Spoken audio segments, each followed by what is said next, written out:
છોકરી પસંદ કરવી ને એટલે સંગીત ખુરશીની રમત જેવું છે. તમે 1 સેકન્ડ પણ લેટ પડો ને એટલે બીજો તરત જ બેસી જાય.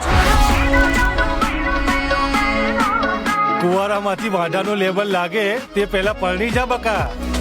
કોણ જાણે કેવી જય શ્રી કૃષ્ણ. જય શ્રી કૃષ્ણ.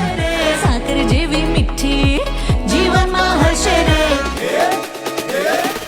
તું સ્મોક કેમ નથી કરતો? આજકાલ બધાને બોયફ્રેન્ડ ગર્લફ્રેન્ડ હોય જ છે. પણ મારો હસબન્ડ હતો. તું લેંગ્વેજની પત્તર ફાડવાનું છોડ.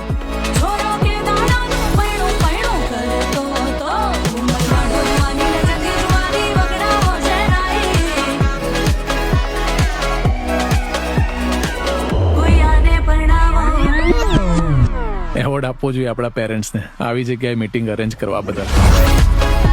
આમાં યુરિન ભરીને લાવ સેમ્પલ માટે. નો, તો શેના માટે બેઠા છો અહીંયા? છોકરી જોવા. આ કેવો છોકરો બોલાવ્યો છે? આપણને નહીં ભાવે.